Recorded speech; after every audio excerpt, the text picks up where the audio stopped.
Voilà, donc bonjour à tous et à toutes, bienvenue sur cette nouvelle classe virtuelle de l'atelier du formateur.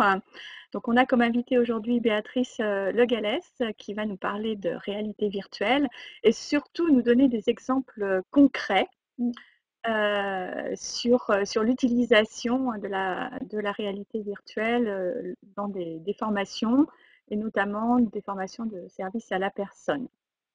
Donc cette classe virtuelle fait partie de toute une série de classes virtuelles qu'on vous propose régulièrement une fois par mois en fait sur l'atelier.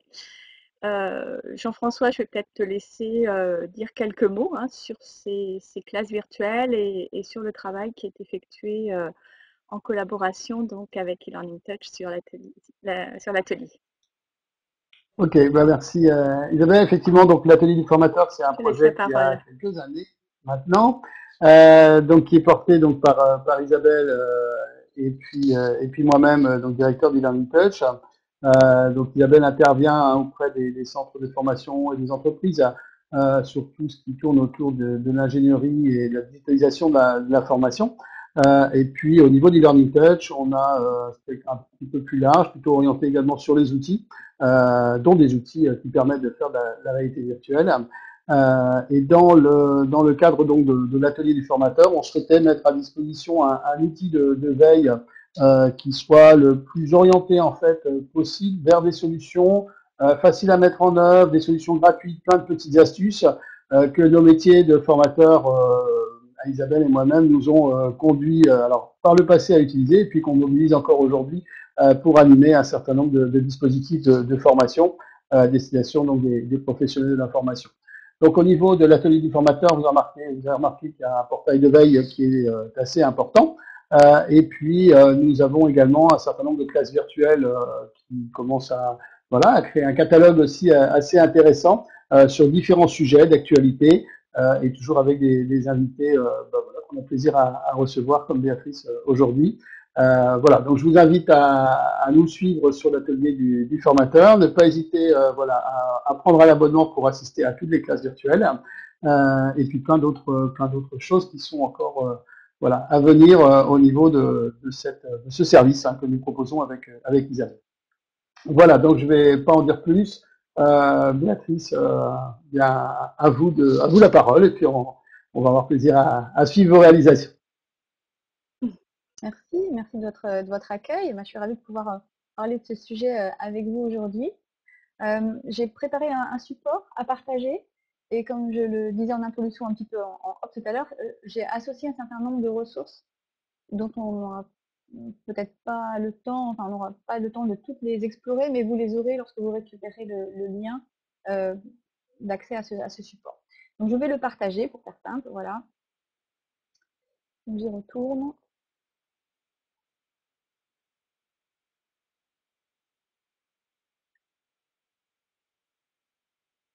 Alors, est-ce que c'est bon pour vous là? Vous me dites ce qu'il en est. Alors là, on est encore sur la classe virtuelle, donc il faut que tu ouvres Hop, plutôt l'onglet voilà, de Eniali. tchouk. Et là, vous devriez être dessus. Voilà, c'est ça. Ouais. C'est bon? En grand, c'est D'accord. bien. Ouais, Grand, ça marche? Ok. D'accord. parfait. Donc, merci. Donc, réalité immersive en formation. Alors, ce que je vous propose, c'est le sommaire, ça va être une brève présentation de qui je suis, la formation, une certaine chronologie aussi, notamment technique, des définitions et des modèles, parce que la réalité immersive, ça reste un outil qu'on peut utiliser au service de la pédagogie. Et puis, un focus sur des retours d'expérience donc très concrets, menés dans différents contextes de formation, avec des questions de mise en œuvre, et puis un temps de questions ouvertes. Donc moi, je suis organisme de formation certifié Calliope, donc je fais du conseil pour les organismes de formation. J'interviens en formation directement, notamment de la formation de formateurs et des acteurs de la formation au sens large du terme. Également, plus modestement, parce que c'est difficile d'être partout, sur une partie études, aussi bien pour identifier les compétences dont certains secteurs ont besoin, des compétences à venir par exemple, euh, donc via une approche activité. Donc une partie assez modeste malgré tout de mon activité, malgré l'intérêt que ça représente.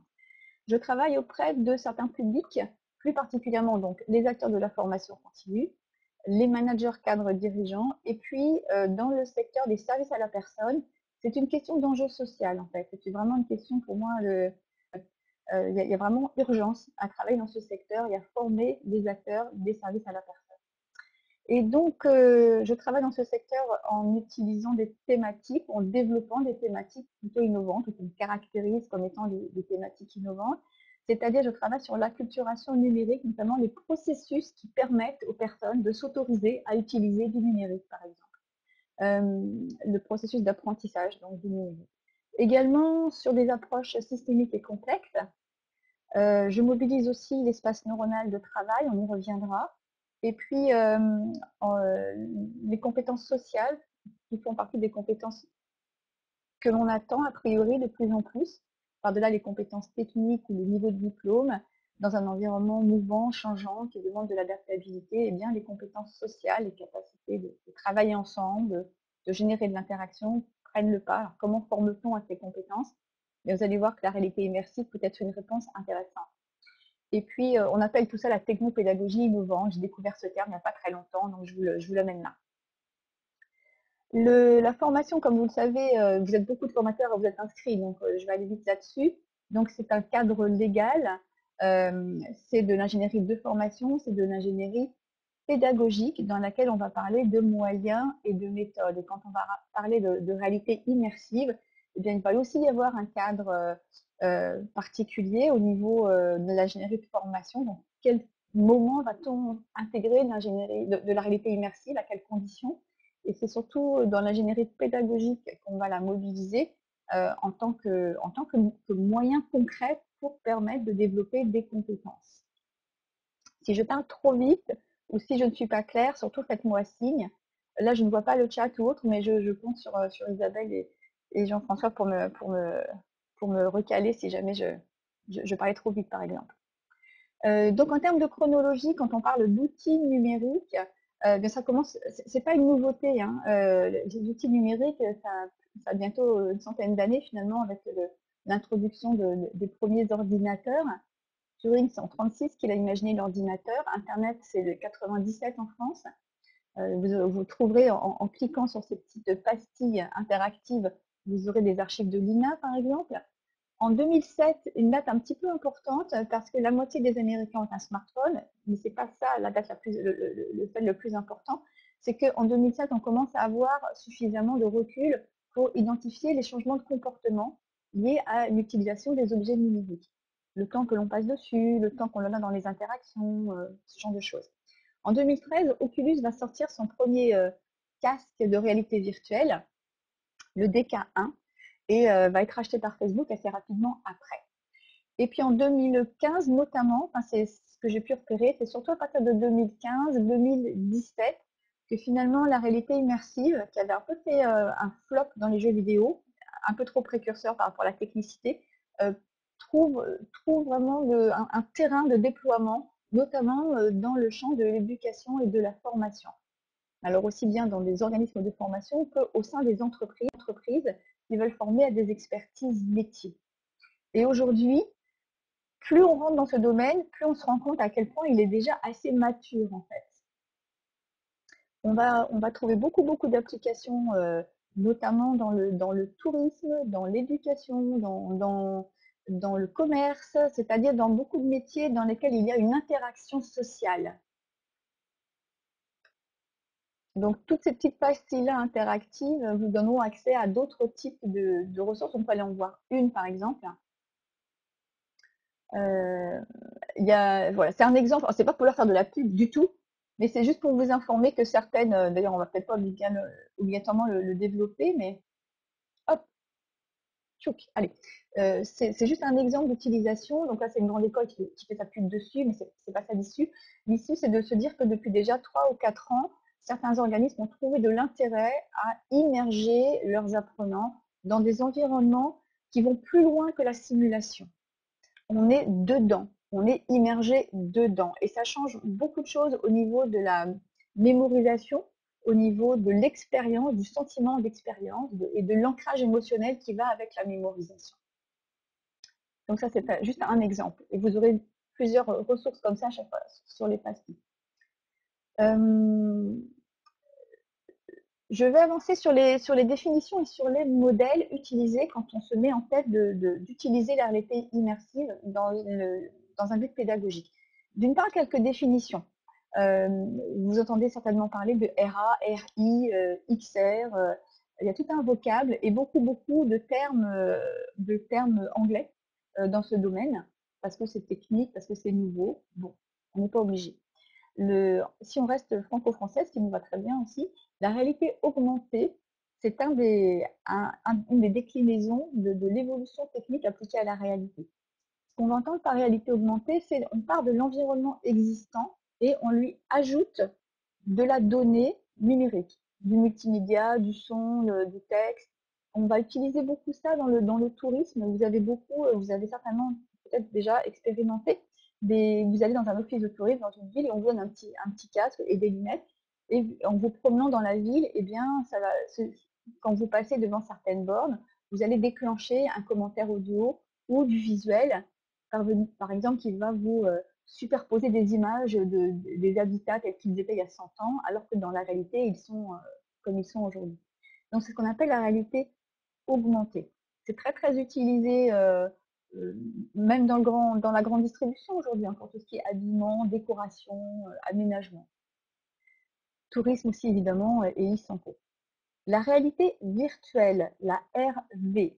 Cette fois, dès qu'on parle de réalité virtuelle, on va être dans du numérique, on va être dans des environnements qui sont reconstitués avec du code à la base. En réalité virtuelle,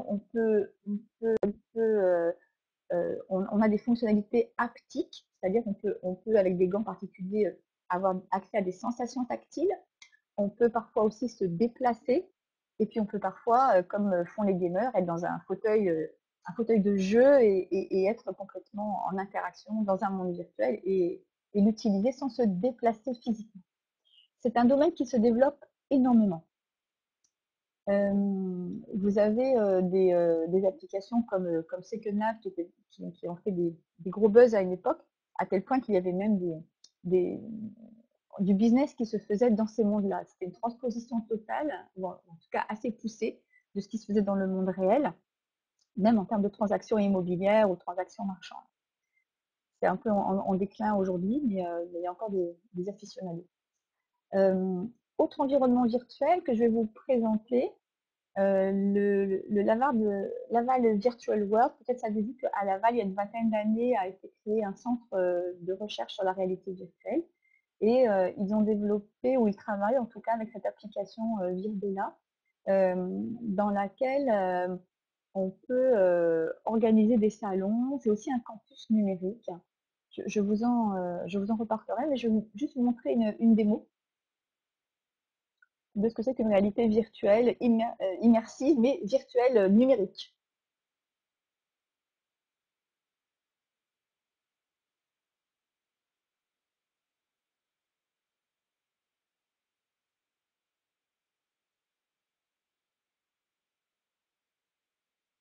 Ce qu'on appelle partage du son, je pense, de cette vidéo, mais on aura l'occasion d'accéder au Vous n'avez lien. pas ça? On a l'image, mais c'est vrai qu'on n'a pas le son, s'il y a du son sur cette vidéo. Donc, il y a du son. Bah, écoutez, voilà. Donc, on va pas le passer en entier. C'est pas grave. Il y avait un son très péchu, c'était sympa. Mais autant pour moi, je saurais que le son ne passe pas dans ce genre de circonstances. En tout cas, vous pourrez aller le voir, c'est sur YouTube. C'est un exemple d'environnement immersif, mais complètement virtuel. J'aurai l'occasion de vous dire un mot à ce sujet en conclusion. Et puis la réalité immersive qui va nous intéresser pour cette présentation d'aujourd'hui, c'est différent. C'est-à-dire qu'on va utiliser l'environnement réel dans lequel on va être projeté en utilisant un casque de réalité virtuelle, mais on va être projeté et on peut aussi s'y déplacer suivant ce qui a été prévu. Donc ça va générer, en formation, ça va être très intéressant parce que ça va générer beaucoup d'expériences, de capacités à reproduire, de possibilités de faire des erreurs sans qu'il y ait de conséquences. Donc il y a beaucoup d'intérêt pédagogique derrière. Et puis, on appelle XR, pour terminer sur notre page de définition, l'extended reality, c'est-à-dire finalement, ça peut être un mix d'un peu toutes ces de réalité qui intègrent du numérique. Si vous avez des questions en cours de route, n'hésitez pas à les mettre dans le chat, hein, on va les récupérer au fur et à mesure et on y répondra à la fin de la présentation. Alors,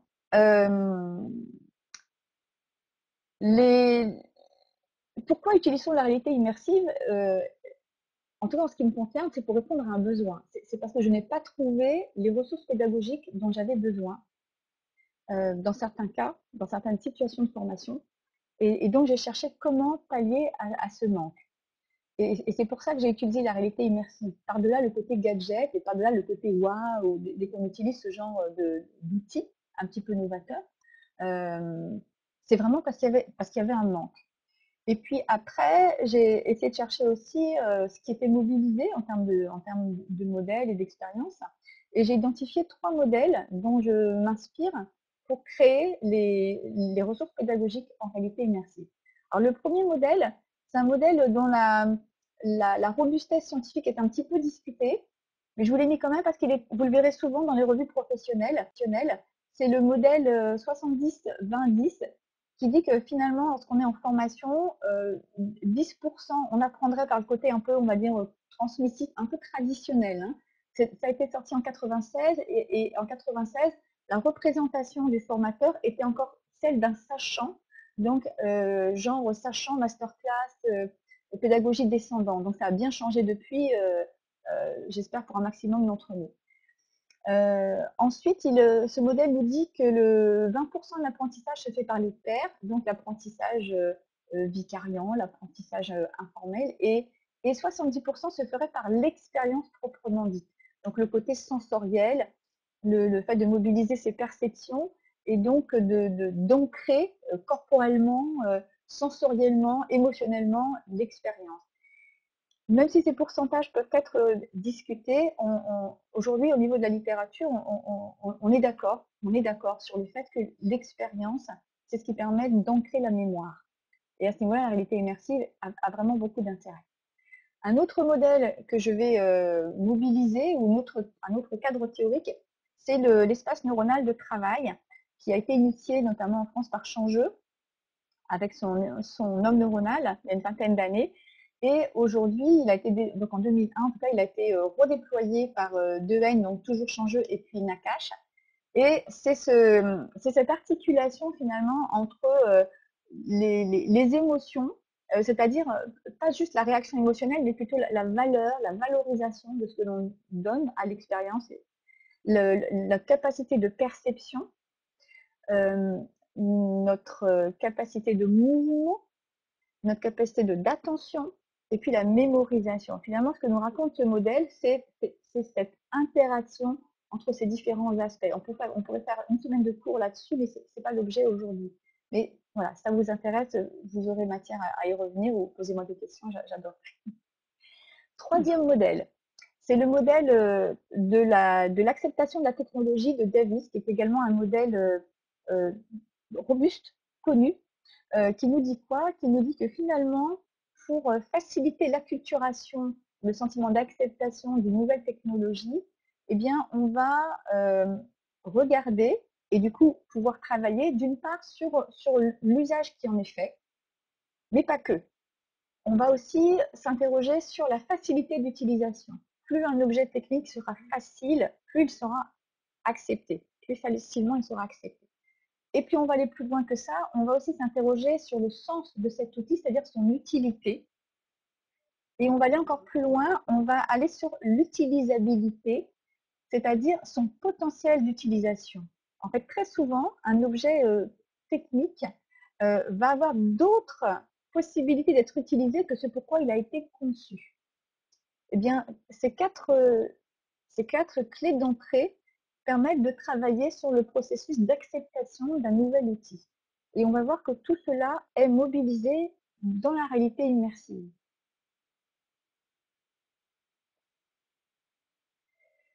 Alors voilà, on va passer sur les cas pratiques, si vous voulez bien.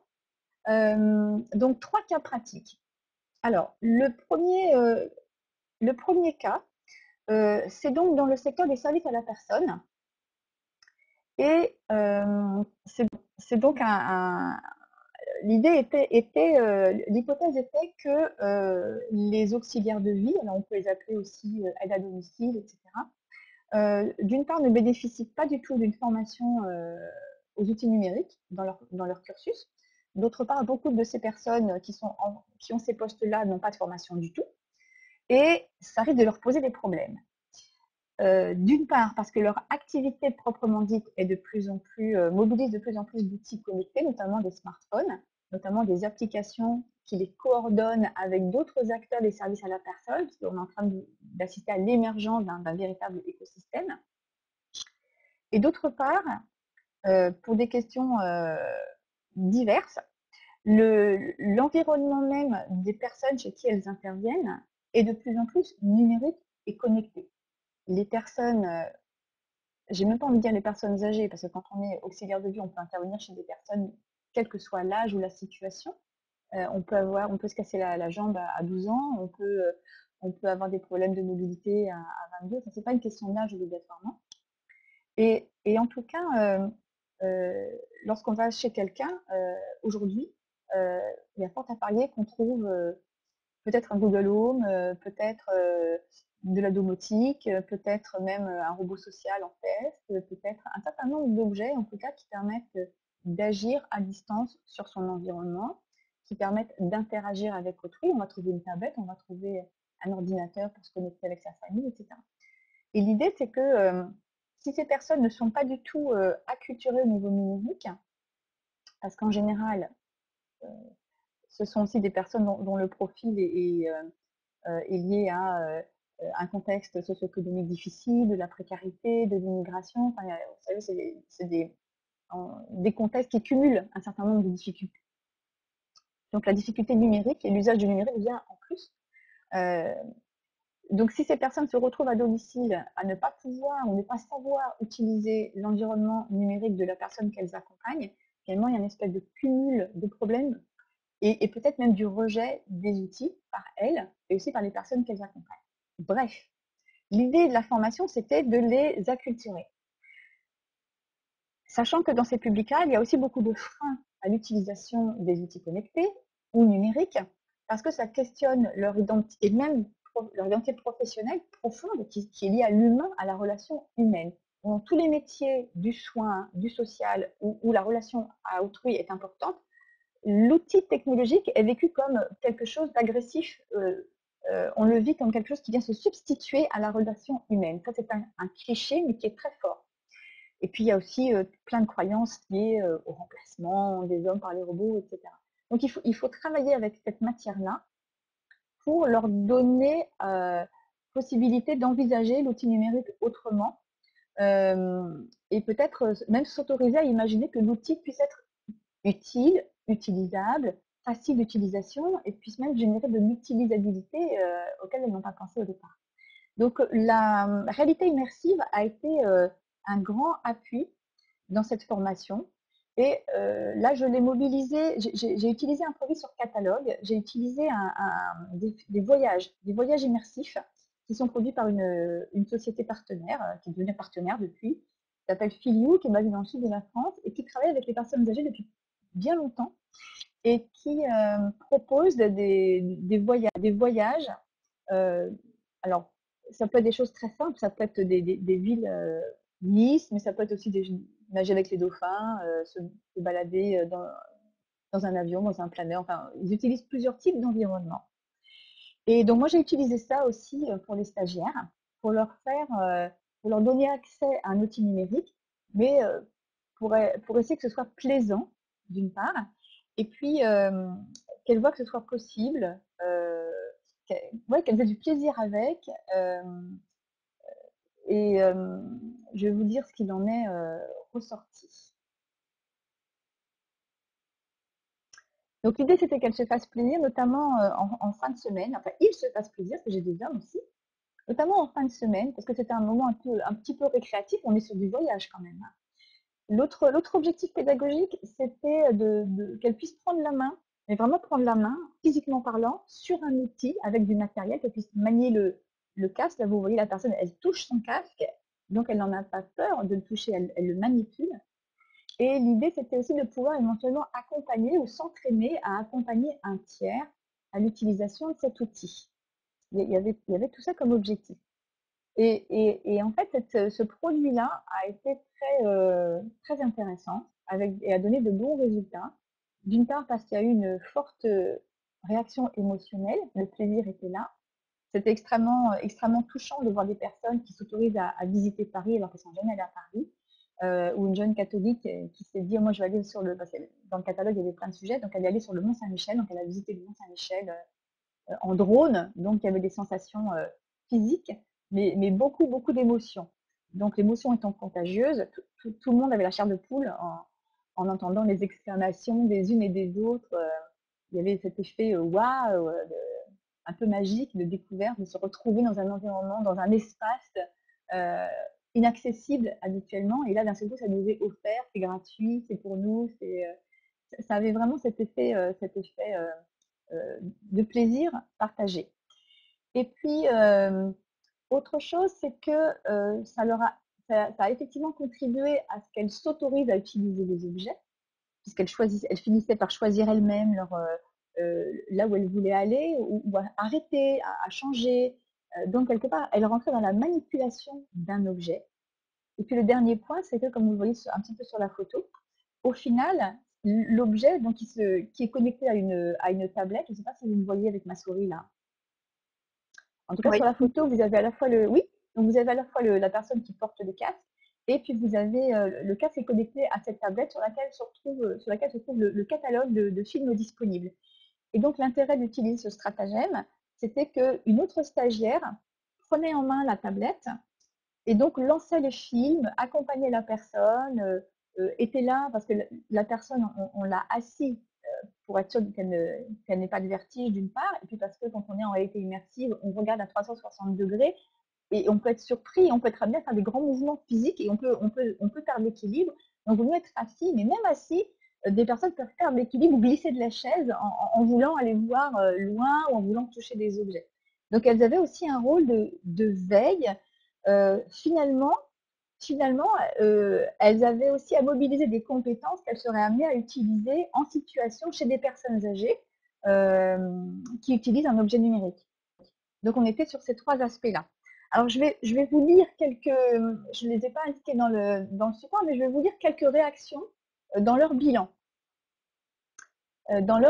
Alors, réaction d'Habib, qui lui était ingénieur informatique et qui s'est retrouvé dans cette formation à l'âge de 56 ans. Donc lui nous a dit j'ai adoré la réalité virtuelle, mais c'est difficile d'accompagner la personne âgée. Pour moi, ce sont des gadgets, mais j'ai pris conscience de l'utilité réelle. L'expérience de ces objets nous a encore plus connectés. Retour de Marie. Marie, c'est celle que vous voyez qui est en train d'accompagner l'autre personne. Marie nous disait en fin de formation, trop cool, réalité immersive, ça permet de se poser, c'est relaxant. J'ai découvert la facilité d'utilisation. On suit le mode d'emploi, on appuie sur les boutons et c'est OK. J'ai beaucoup questionné l'évolution de ce qui pourrait venir. Ça fait peur. Et je pensais que tout tournait autour des robots humanoïdes. Mais en fait, je me suis ouverte à beaucoup de choses, ça m'a rassurée par rapport à mes craintes. Et en fait, tout peut se connecter, c'est cool. Et même la RV entre nous, ça nous a rapprochés. D'autres commentaires, mais en fait, on retrouve beaucoup de choses de cet ordre-là. La RV, c'était génial, magique, apaisant, ça donne envie d'y retourner. C'est pas si facile à utiliser, mais c'est quand même assez simple. Ça m'a fait du bien. Moi qui n'avais jamais pris le bateau-mouche, j'ai trouvé ça super. C'était très précis. Il faudrait que je voyage tout le temps comme ça. C'était vraiment très agréable. Et pour les personnes handicapées, franchement, ça apporte beaucoup de choses. Moi, le monde virtuel, ça ne m'avait jamais intéressé. Je voyais ça comme un truc de gamin, pas pour aider les autres. Je ne voyais pas l'utilité que ça pouvait avoir au niveau professionnel. J'ai changé d'avis, etc., etc. Donc ça, ce sont quelques retours à chaud. Et juste un dernier témoignage, c'est celui de Marion, qui était quelqu'un d'extrêmement stressé et d'extrêmement en rejet de la technologie en général et du numérique et de tout cet environnement-là, mais vraiment dans le rejet. Et elle nous dit en conclusion de sa semaine, parce que la formation entière dure une semaine, honnêtement, en début de semaine, j'étais dans le rejet. Ça me semblait enlever tout le côté humain. Mais si ça peut aider certaines personnes qui en ont besoin, alors OK. Par contre, la réalité virtuelle, c'est incroyable. On peut en faire un peu tous les soirs. c'est apaisant. Et moi qui suis super stressée, franchement, j'aimerais bien avoir ça à la maison. Donc finalement, ces témoignages-là, pour moi, ils sont assez précieux et ils ont confirmé le fait qu'un outil de cet ordre peut avoir une valeur pédagogique et on peut jouer sur plusieurs choses finalement. On peut jouer sur le climat général, puisque finalement, ils ont eu l'impression de se connecter plus en utilisant ce type d'outils. On peut jouer sur l'acculturation aux outils. On peut jouer sur le côté de se faire du bien aussi et de découvrir autre chose. Et pourquoi pas, on est en formation, on a le droit aussi d'avoir d'autres choses, s'ouvrir à autre chose, s'autoriser à voir les choses autrement. Donc, ça a vraiment rempli son rôle. Ce produit tout prêt a rempli son rôle. Deuxième expérience, alors qu'est-ce que je vais vous dire là sur la... Ouais, deuxième expérience, donc un cas numéro 2. Donc là, je me suis dit, ok, donc il y a des produits qui existent déjà, il y a plein de films qui existent, qu'on peut trouver sur YouTube, qui sont gratuits, et puis d'autres qu'on peut commander aussi, pourquoi pas, si on a les moyens. Mais quid de la réalité immersive qui n'existe pas encore, enfin, quid de l'aspect production. Et puis j'ai eu un cas de figure, toujours avec ce même public, sur l'aspect domotique. En fait, quand on veut former des personnes à l'utilisation de la domotique, c'est pas du tout évident dans le sens que on peut le faire sur catalogue, on peut le faire en 2D avec des vidéos, mais de là à fournir une expérience de manipulation de la domotique, eh bien, il faut prévoir un bus pour aller dans un plateau technique ou chez un constructeur ou dans un showroom, dans une hall d'exposition. En fait, compte tenu des dispositifs de formation, notamment sur ces publics-là, c'est juste pas possible. Il n'y a pas les budgets, il n'y a pas le temps. Donc, il faut que la domotique vienne dans le centre de formation. Alors, sauf parce que le centre de formation lui-même s'équipe ou équipe son plateau technique en domotique, c'est pas non plus évident. Donc là a émergé l'idée de créer un outil qui soit à la fois de la réalité augmentée, mais aussi de la réalité immersive et qui puisse permettre de manipuler réellement la domotique. Donc on a créé cet outil avec un partenaire du fou qui s'appelle Bookdeo, qui est spécialiste en réalité augmentée. Et puis en parallèle, donc c'est en cours, et en parallèle, avec le partenaire Filu, là, je leur ai demandé, comme ils venaient en Bretagne, je leur ai demandé de venir filmer un vrai logement. Donc on a commencé à rentrer dans une scénarisation. Donc on est allé voir une personne âgée, on lui a demandé si on pouvait filmer chez elle, et puis on a commencé à identifier ce qu'on pouvait faire de son logement. Et donc voilà ce que l'on a fait. On a travaillé sur la possibilité de développer alors on sort un peu de la domotique pour le coup, mais on a travaillé finalement sur la possibilité de développer sa perception et sa veille des risques domestiques.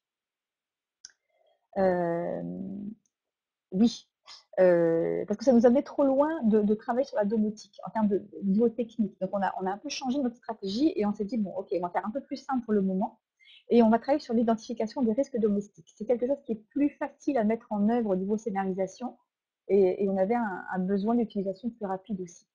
Donc, on a scénarisé, donc on a filmé toutes les pièces de l'appartement. Là, vous avez une seule pièce, mais vous avez les 360 degrés de la pièce, en fait, qui est remis à plat, d'où cet effet un peu de sphère bizarre. On a filmé tout l'appartement comme ça. Et dans le film, en fait, on peut cliquer sur des pastilles qui nous permettent de passer d'une pièce à l'autre. Donc, c'est statique, mais ça nous permet, quand on porte le casque de réalité virtuelle, on se retrouve dans l'appartement et on a largement le temps d'observer tout ce qui se passe et de porter une attention assez fine sur l'organisation de l'espace et sur les risques potentiels. Donc la façon dont on a scénarisé l'exercice, elle travaille avec 3 paramètres. D'une part, le nombre de situations à repérer. Par exemple, dans le salon, on avait mis plein de petits pièges. Là, un espèce de repose-pied bancal pour accéder dehors. Alors, quand on est dans le film, on le voit beaucoup mieux qu'ici. Hein.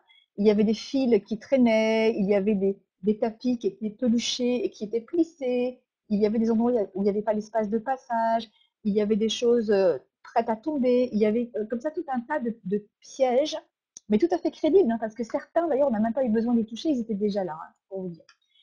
Et puis, dans l'utilisation de cette disposition, on a construit une progression pédagogique pour développer dans cette notion de veille et de vigilance, cette capacité de perception des risques, en proposant d'identifier soit un certain nombre, soit un maximum de situations à risque, dans un temps donné, voire dans un temps limité ou illimité. Par exemple, au début, on demande aux personnes, que repérez-vous? On fait une question très très large. Spontanément, en 2 minutes, que repérez-vous dans cet endroit sur une acuité de la perception et de la vigilance? 5 situations à risque. Et donc, petit à petit, comme ça, on travaille sur une acuité de la perception et de la vigilance. Donc voilà la deuxième situation. Donc ça marche très bien. Donc on l'a testé aussi là en formation initiale dans un lycée professionnel et tout le monde a pu l'essayer. Et donc ça crée aussi une expérience collective. Potentiellement, ça pourrait aussi être projeté. Donc ça veut dire que pendant qu'une personne porte le casque et est en immersion, il y a aussi possibilité technique de projeter ce que la personne voit, ce qui permet à tout le monde de participer au jeu. Alors, soit de façon silencieuse, soit en prenant des notes, soit en remplissant des grilles, hein, on peut imaginer plusieurs modalités. Et donc, c'est pas exactement une expérience en solitaire. D'une part, au niveau émotionnel, il se passe quelque chose, mais en plus, on peut la partager visuellement parlant, ce qui permet de faire des débriefings et de discuter ensuite après sur l'expérience qui a été vécue. Et comme on le sait, plus on discute entre pairs, mieux ça s'ancre. Donc, en termes de mémorisation, ça fonctionne très, très bien. Troisième cas de figure, alors là, on est encore allé plus loin dans la scénarisation et on s'adresse à un autre public, on s'adresse à un public de formateurs. L'idée étant de travailler sur les compétences sociales des formateurs, c'est-à-dire quelque chose dont on parle beaucoup, mais sur lesquels on forme peu, parce que c'est pas si évident de former sur les compétences sociales. Pour des questions également là de moyens, bon, on fait des jeux de rôle en général quand on forme des formateurs, on joue la carte de l'exemplarité et puis on fait du jeu de rôle. Ou alors, on a aussi peut-être des vidéos qui montrent des exemples types de situations et on fait une analyse. Bon, là, vous voyez les gens interagir, des stagiaires et des formateurs. Ça se pratique beaucoup plus en management que dans la formation. Et donc, là, c'est pareil, il nous manquait un outil. D'autant, surtout que lorsqu'il y a de l'émotion qui est en jeu, finalement, les formateurs de formateurs ne sont pas si équipés que ça pour gérer la dimension émotionnelle. En tant que formateur de formateur, ce qui est mon cas, on n'est pas formé à gérer la dimension émotionnelle. On en parle, mais ça reste assez théorique. Donc, on n'avait pas l'outil là non plus. Alors on est rentré dans l'aspect scénarisation. Des choses que j'avais pu voir, notamment lors d'un congrès qui se passait dans le Laval Virtual Center, là au printemps. Et c'est une personne qui a développé ça pour les réceptionnistes dans les hôtels de luxe. Mais il y a aussi des applications comme Pitchboy qui le fait au niveau commercial, où on est en interaction avec un chatbot et on travaille sur les compétences sociales. Donc, je savais que ça existait. Et donc, l'idée, ça a été de créer quelque chose.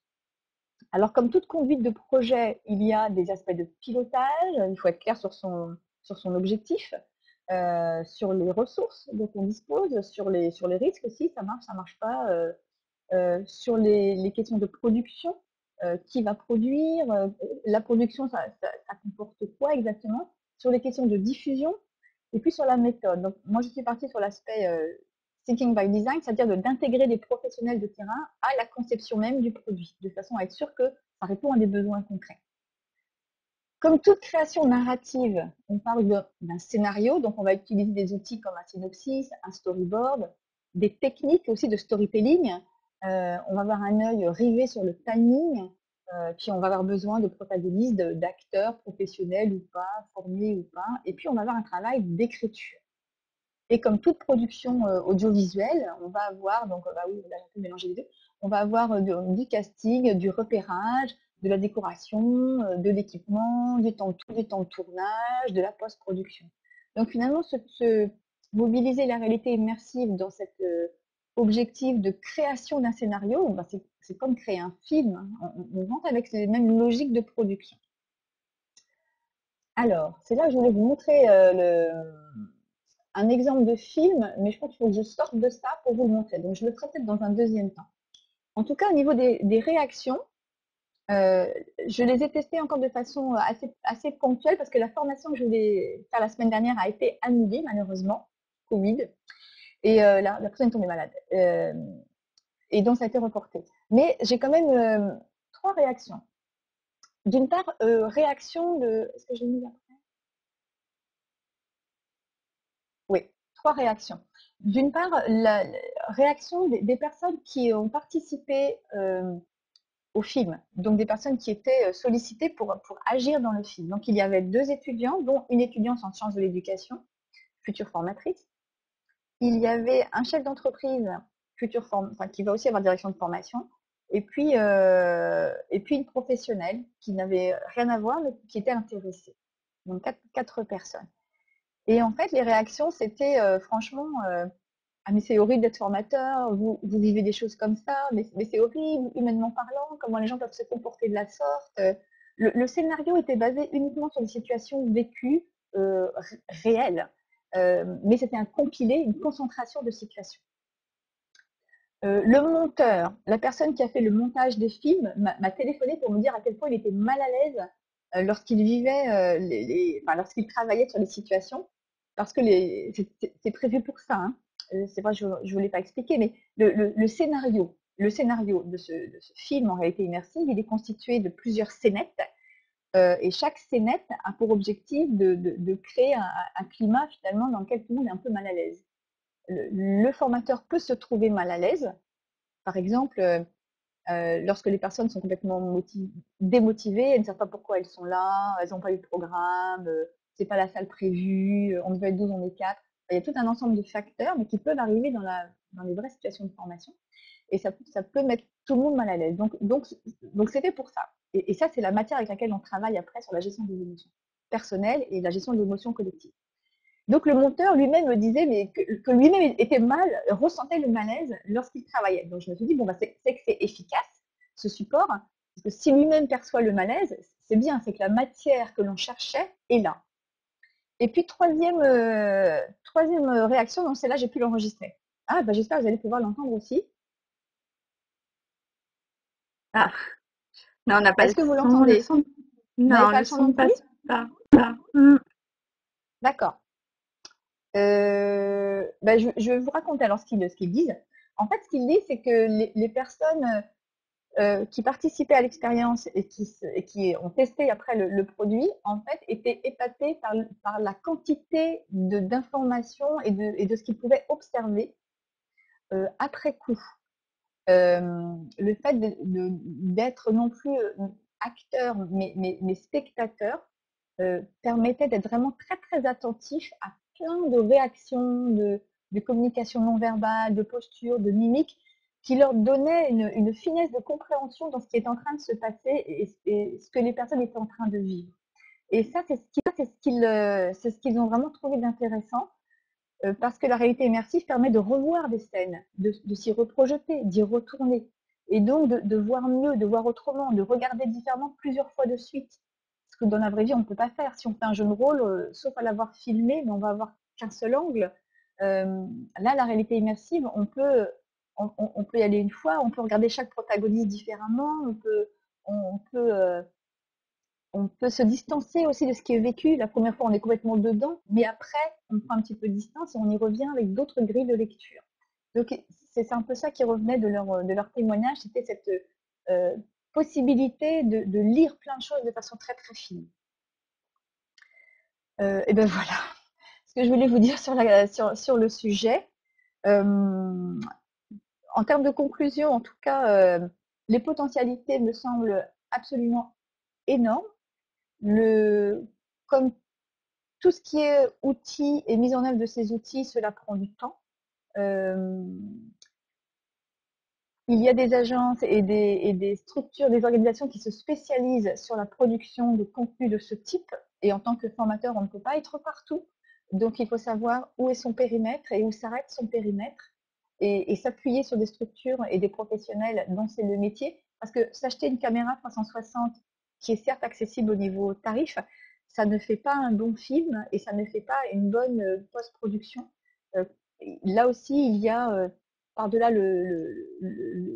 l'équipement proprement dit, il y a des compétences à l'œuvre, il y a un savoir-faire. euh, et donc, en tant que formateur actuellement, sur tout ce qui est dimension connectée ou numérique, on est censé être professionnel de la dimension numérique. C'est pas du tout, c'est évident. Les outils, il y en a pléthore. Donc, cette dimension réalité autre, c'est une dimension supplémentaire. Donc, je pense que les métiers de formateurs vont se diversifier au fur et à mesure que va se développer la dimension numérique, immersive, etc. Euh, on ne pourra pas être formateur généraliste très longtemps, mais en tout cas, c'est important, je pense, de s'y intéresser, de s'y sensibiliser, à défaut d'être expert sur tous les champs de la digitalisation, mais en tout cas, avoir une culture générale sur ces sujets-là, ça me semble aujourd'hui absolument indispensable, compte tenu du déploiement à l'œuvre et à venir. Voilà. Merci. Merci Béatrice. Alors il y a des questions qui arrivent dans le chat, donc on va Oui, pouvoir revenir à la classe virtuelle pour que tu oui. puisses y répondre. Alors il y avait notamment une première question sur le budget. Bien sûr, est-ce que ça a un coût d'utiliser ces technologies? Quiz du budget. Oui, oui. Alors, ben, budget, évidemment, cela a un coût.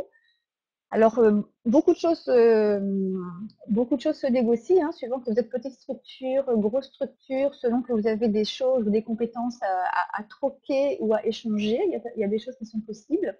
Mais une journée, alors je ne sais pas quels sont les tarifs je crois que chez e-learning Touch, vous en faites aussi, donc vous aurez des réponses aussi par rapport à ça. Moi, les tarifs que j'avais, c'était à peu près 500 € pour le film, c'est-à-dire pour une journée de film, mais ça ne comprend pas obligatoirement la post-production, c'est-à-dire le montage, l'intégration de logos, de génériques, de musique, etc. Euh, donc, je n'ai peut-être pas une idée très très précise. Moi, jusqu'à présent, je vous le dis, jusqu'à présent, j'essaye toujours d'avoir une valeur ajoutée à apporter en échange avec mes partenaires que je chéris et avec lesquels je développe des relations les plus privilégiées possibles. Mais parce qu'on fait du test et on est encore sur des phases expérimentales. Après, si ça rentre vraiment dans des modalités récurrentes, régulières, il y a évidemment un modèle économique à mettre en place. D'autant que, et ça c'est une vraie question parce qu'il y a ces coûts de production et actuellement dans les formations, ces coûts-là liés au numérique ne sont pas du tout intégrés dans les coûts horaires des formations ou dans les coûts pédagogiques des formations. C'est pas du tout pris en compte. On nous demande de mettre en place beaucoup de numérique, mais les temps de formation des formateurs, les temps enfin, les équipements ou les temps de mobilisation de ressources pour créer les ressources numériques, ça, c'est pas du tout pris en compte dans les budgets de formation. Donc, il y a pas mal de questions autour de cette notion de financement, finalement. D'accord. Alors il y a beaucoup de questions là qui arrivent, hein, c'est vrai que c'est un sujet qui interpelle. Alors, il y a des films qui posent la question, donc des compétences où est-ce qu'on peut se servir de la réalité immersive pour former à un métier? Alors, en termes de compétences, euh, il y a de toute façon des compétences mobilisées pour, comme je vous disais, pour scénariser, pour créer, etc. Il y a des compétences sur tous les aspects techniques. Pour former à un métier, oui, la réalité immersive est particulièrement intéressante pour former à un métier et notamment pour former à des métiers qui, dans des situations dégradées, dans des situations à risque ou des métiers qui consomment beaucoup de consommables, justement. Je pense à une société qui s'appelle Agogie, qui forme les pompiers à l'utilisation des extincteurs. Et bien pour des questions à la fois de protection de l'environnement et d'économie de matière, il a développé une application donc en réalité numérique pour le coup virtuelle, pas tout à fait immersive, mais virtuelle, enfin je crois qu'il fait les deux, et dans laquelle les personnes sont équipées avec tout l'attirail du pompier, hein, mais Mmh. leur extincteur réel ne marche pas, et par contre il est subtilisé par un extincteur virtuel, et donc les personnes peuvent s'entraîner à utiliser un extincteur dans toutes sortes de conditions qui ne seraient absolument pas reproductibles en situation réelle et qui ne seraient certainement pas répétibles. répétés ou potentiellement répétables. Je ne sais même plus comment on dit ce mot, excusez-moi. Euh, mais donc oui, pour former à des métiers, ça peut être très très intéressant. Et puis il y a des métiers qui sont pas vraiment accessibles, mais en réalité virtuelle, on peut y accéder. Je sais pas, je pense à des travaux en hauteur, des choses comme ça. Oui, tous On les pourrait métiers les sur la faire. sécurité au travail, Voilà, ça peut être tout à voilà, fait. ouais, Mm. ouais, ouais. Il y a beaucoup beaucoup de métiers de concernés, énormément. Oui, donc Mm. il y a aussi cette référence à la FEST, hein. C'est vrai que c'est une modalité Oui, qui pourrait servir à être transposée facilement. Une autre question par rapport à l'éducation dans le domaine des sciences au niveau universitaire. Est-ce que tu aurais des exemples peut-être d'applications alors à ce universitaire dans le domaine des niveau-là? sciences. Alors c'est un petit peu vaste, un petit peu large comme question peut-être. Est-ce que vous pourriez préciser, c'est-à-dire? Je vais voir, c'est Shikashi. Oui, c'est vrai que je sais pas si beaucoup d'universités expérimentent cette modalité. Alors, c'est sur la Donc, biologie. alors, je pourrais pas vous répondre en fait. Tout ce que je peux vous dire, c'est qu'il y a beaucoup, beaucoup aujourd'hui d'applications. Je vous invite à aller voir sur, enfin, je fais de la pub, mais c'est sans le vouloir, hein, sur Laval Virtual Center. C'est une ressource intéressante, notamment lorsqu'ils font des journées découvertes ou des congrès dans lesquels sont invités des organisations ou des structures de partout, qui viennent de partout dans le monde et qui présentent leurs travaux et ce qu'ils font. Donc, au niveau biologie, j'en ai pas vu, mais voilà, je suis pas partout non plus, hein, donc ce serait Hmm. étonnant qu'il n'y en ait pas. Voilà. Ça sera en avril 2021 la prochaine fois, je crois, la Oui, grande c'est ça. C'est au printemps. conférence virtuelle. Oui. Ouais. Hmm. Voilà, et Christelle redemandait au niveau des prises en charge, est-ce que les OPCO prennent en charge ce genre de modalité? Est-ce qu'ils ne sont pas frileux lorsqu'on arrive avec des projets de réalité virtuelle ou de réalité Et oui, c'est la question, c'est que pour le moment, il n'y a pas vraiment de. Enfin, en tout cas, si vous trouvez des sources de financement pour monter ce genre de projet, allez-y. Euh, Moi, j'ai pas de visibilité en fait suffisante pour ça. Et c'est une vraie question, c'est-à-dire où sont les sources de financement? Je suis sûre qu'il y en a. Après, c'est de la mise en œuvre de dossiers. Je sais qu'il y avait un appel d'offres régional, par exemple, d'ailleurs, qui est bientôt sur le point de se terminer, mais je l'ai juste sous le coude là. Je ne sais pas si vous avez vu au niveau Bretagne, il y avait un appel à projet régional permanent qui s'appelle Ingénierie de formation professionnelle et offre d'accompagnement innovante. Typiquement, monter un beau projet intégrant la réalité immersive, là, il y aurait un super programme d'investissement. Et pour remplir ou pour rentrer dans ce genre de projet, il faut être un consortium, il faut y avoir énormément de temps. Je vous avoue qu'à mon échelle, c'est difficile pour moi de rentrer dans ce genre de choses. Donc, je ne sais pas quoi vous répondre. Euh, les OPCO ont des budgets pour de l'expérimentation en termes de pédagogie. Les OPCO ne vont pas financer de la production de ressources Ouais. pédagogiques. Maintenant, sur des aspects expérimentaux, on peut intégrer soit des coûts d'ingénierie, soit de la location ou du financement de ressources pédagogiques. Mais ça peut être que du one shot, quoi. C'est pas quelque chose qui est scalable, comme on dit, qui est développé, enfin, qui peut être développé sur tout un parcours de formation. Donc, ces aspects de prise en charge là enfin, moi, j'ai pas toutes les clés là, sur ce sujet-là. Mm. Je suis D'accord. Et demandeuse. il y Si avait vous une avez des idées, question par contre. question aussi au niveau du matériel. Quel type de matériel il faut utiliser?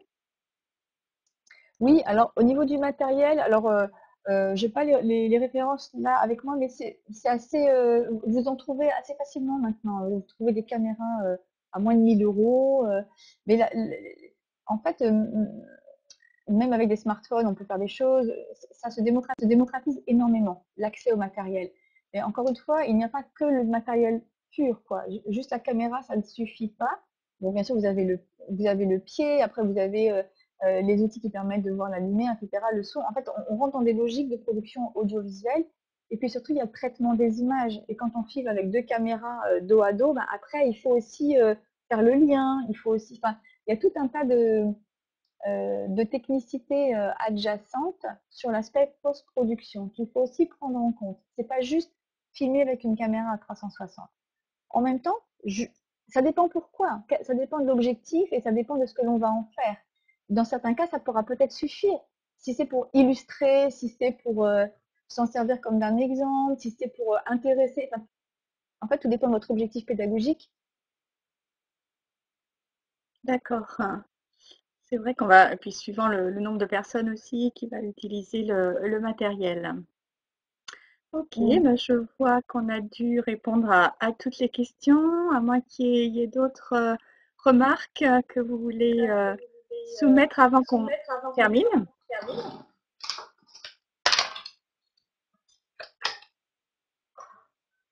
Oui, Alors, Fabienne juste qui une petite demande si précision. tu as des conseils, si on va aller plus loin.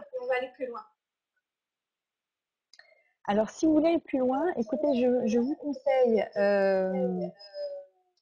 un livre qui a été écrit par les deux créateurs du site Le Pavillon sur Paris, qui est une ressource également sur tout ce qui est réalité virtuelle, qui s'appelle Former avec la réalité virtuelle. Et puis, je vous propose d'être aussi attentif à ce qui se passe sur le Laval Virtual World. Je vous ai dit, j'allais finir sur ce sujet-là. Là, c'est une page de pub, je vous préviens. Je vais démarrer des formations là, à partir de novembre, justement sur les environnements immersifs virtuels et quel est leur intérêt à la dimension pédagogique, le potentiel pédagogique de ces environnements. Donc, on va suivre les préconisations d'un chercheur que je suis avec beaucoup d'intérêt, qui s'appelle Pascal Plantard, qui est sur REC 2, qui est anthropologue des usages du numérique et qui nous dit avec son collègue Lucien Spez, si on veut former au numérique, il faut former par, avec et dans le numérique.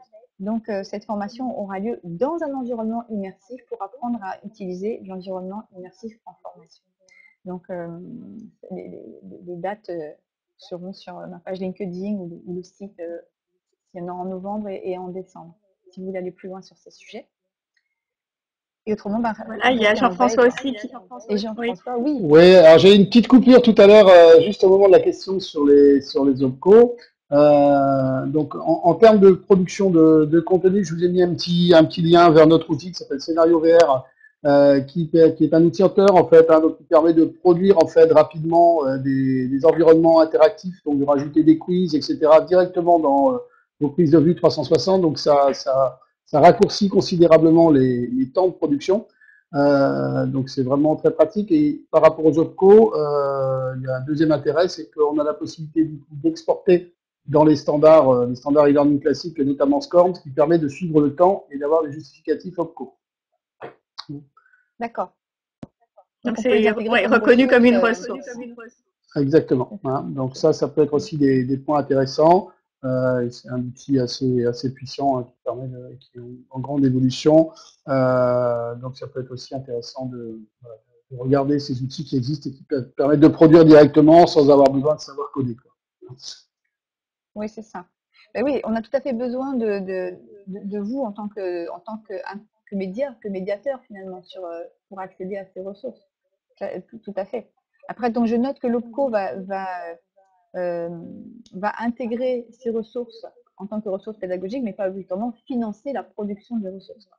Voilà, c'est des possibilités qui doivent pouvoir exister. Et puis la prise en charge en fait des temps de formation apprenant par le biais des OPCO, de la même façon qu'ils peuvent prendre en charge du e-learning classique. Oui, c'est ça. Donc c'est une modalité qui est reconnue comme un mode de formation tout à fait classique ou à distance comme c'est reconnu actuellement. Oui, si on l'intègre sur une plateforme ou si on l'intègre. Exactement. D'accord. Bah, écoutez, je crois qu'on arrive à la fin de cette classe virtuelle. En tout cas, merci beaucoup Béatrice. Merci à vous. Présenté ce témoignage, toutes ces expériences, ces expérimentations. C'est vrai que moi, je retiens que, en fait, même si c'est une exploration individuelle, on peut en faire une expérience collective. Et ça, je crois que c'est très riche. C'est très riche et c'est pas forcément l'aspect que l'on met en avant tout le temps. Et ça ouvre vraiment la porte à de nombreux usages et d'utilisation après dans tous les domaines de formation, en fait. Oui, oui, oui.